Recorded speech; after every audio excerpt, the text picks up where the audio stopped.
Welcome back to another season of For The Win on Sandman Sports Network.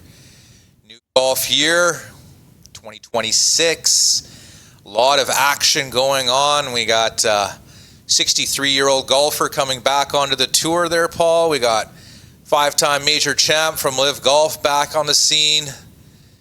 And we got a new year. No Kapalua, though, which sucks.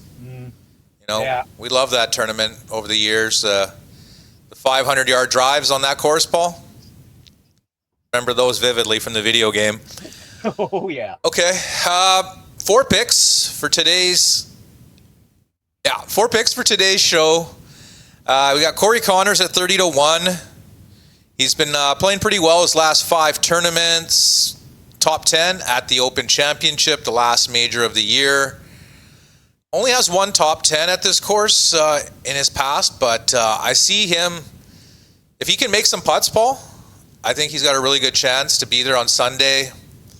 Kind of a under the radar type of guy, doesn't really get a lot of the hype and the publicity, but I'm grabbing him, and plus 115 for the top 20 for Mr. Connors. Second guy I took was Mav McNeely, the only guy on tour that flies himself to each event in honor of Mr. Palmer. Got him at 24-1. His odds have gone up, so got a bit of a shitty number, but still going to ride it out with him. Plus 125 for his top 20.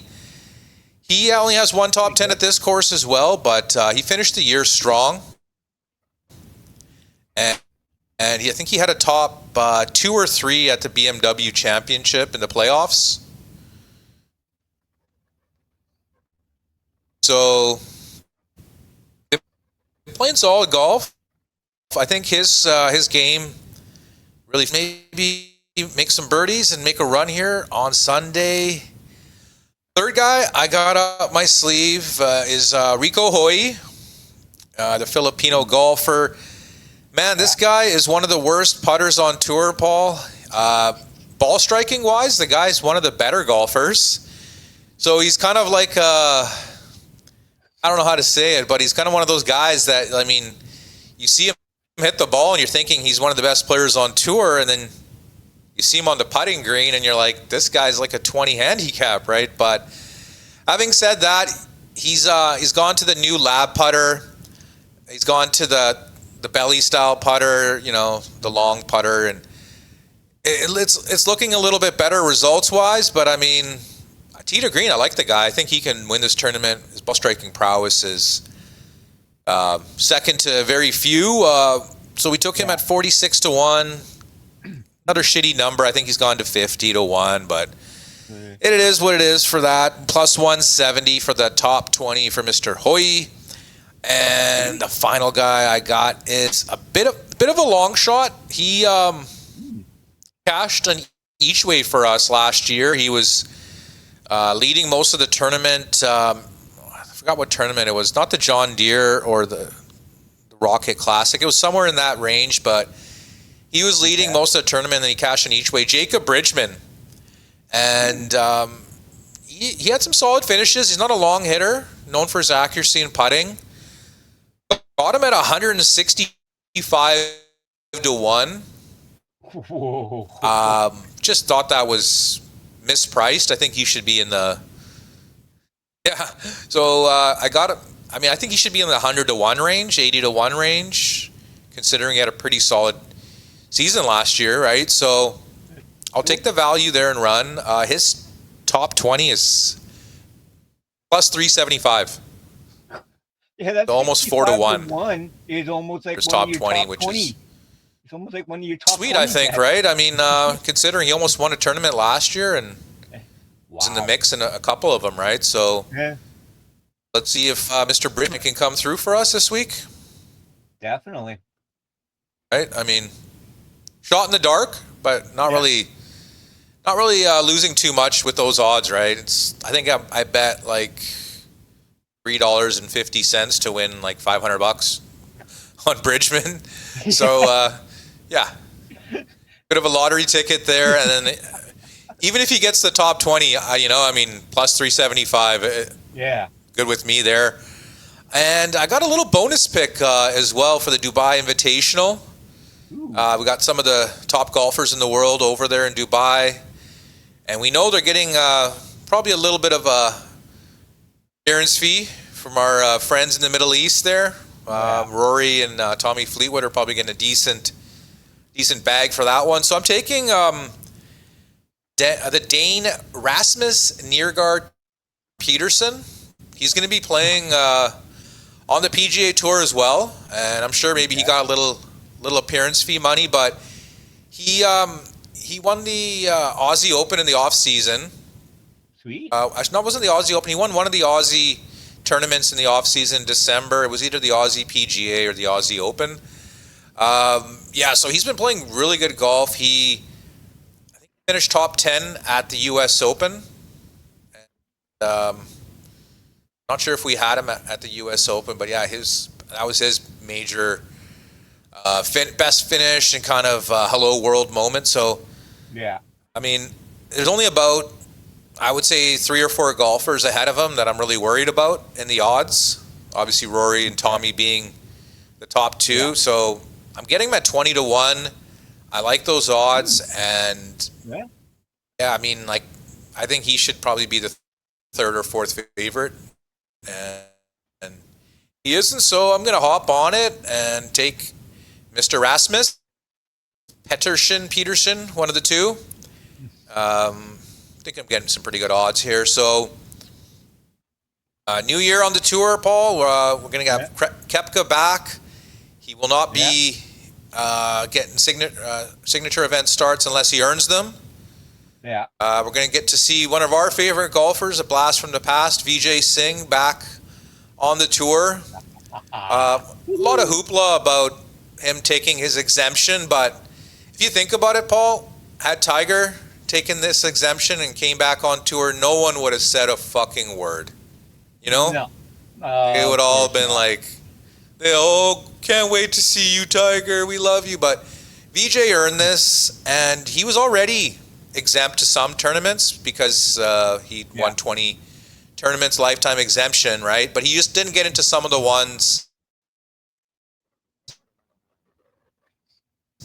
he probably wanted to play, and then this being the last year of Sony Open, like, I want to play this tournament one more time, and there's probably another handful of tournaments that he wanted to play another time before he's pretty much guy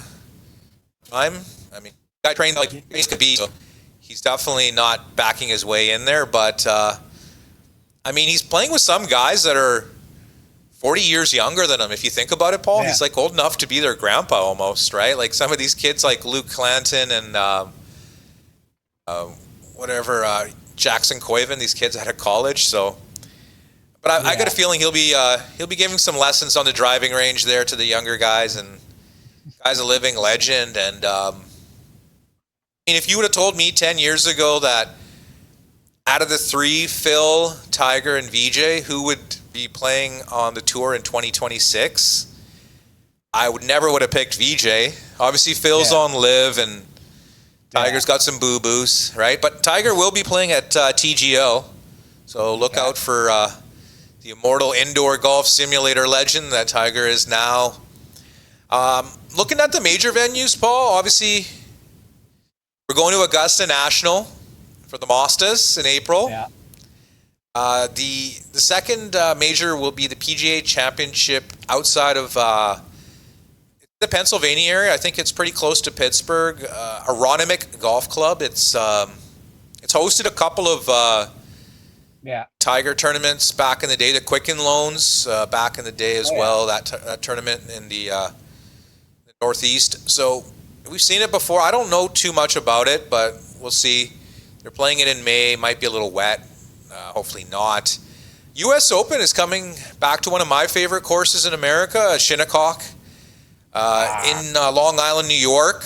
Yeah, man. I mean, first U.S. Open I saw there, it was a battle of Retief Goosen and Phil Mickelson, and they had to water one of the greens in between the groups playing. I thought that was wild. I didn't even know you could do that. But yeah.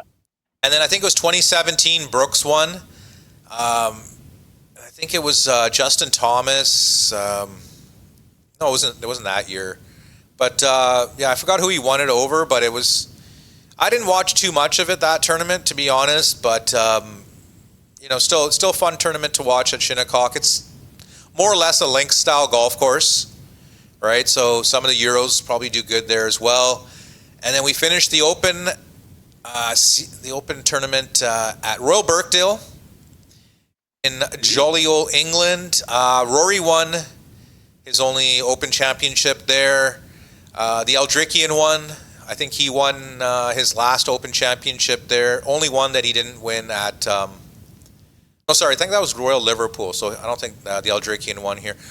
It was Podrick. Podrick won here in 08 after he won in 07 at Carnoustie. Yeah. Me being the golf nerd, I know all this stuff, right? So, and then Jordan Spieth won the last version in 2017 versus Matt Kuchar. Epic battle, man. I was really entertained in that one. Like, the 2016 Open was Henrik Stenson versus Phil Mickelson battle. That was legendary. And then this one was another legendary battle. So, and then 2018, Francisco Molinari wins it in another tight battle with Xander, the Aldrickian one, and a couple other guys. So, pumped up for the major season. We're going to have Durrell back on the tournament schedule, Paul, finally. The Blue Monster's back. It's got Donnie Trump's name on it, but other than that... man, we used to watch that tournament when we... unfortunately, we can't really get into that part. Politics aside. But, I mean, Blue Monster has always been one of the toughest courses on tour, so looking forward to seeing that again. They used to have this sandy waste area down the left side, and I remember VJ would always hit it into that bunker on purpose because it made the hole shorter. Yeah. Right? And they actually took that bunker out of play because of him, because they found out, it's almost easier to hit it into the bunker and hit it on the green than it is take the long dog leg and have 200 yards over water into a angled green. So fun times ahead of us. What other course was it that VJ would do that where he would actually quite on purpose drive it into the rough, that he would cut off the corner, and it made it easy, even though he's coming out of the rough, he had an easier shot. Pretty much every course. Every time. But no, they actually took and planted a bunch of palm trees. I'm trying to think of that course. Might have been Bay Hill. Corner off.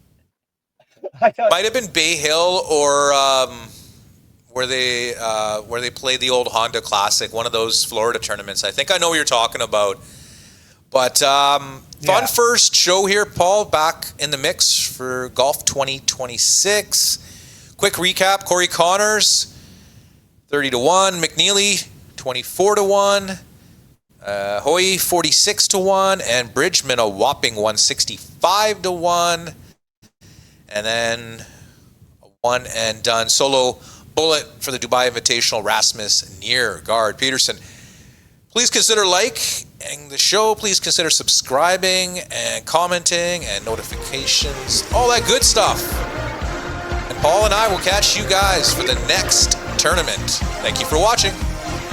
Thank you, people.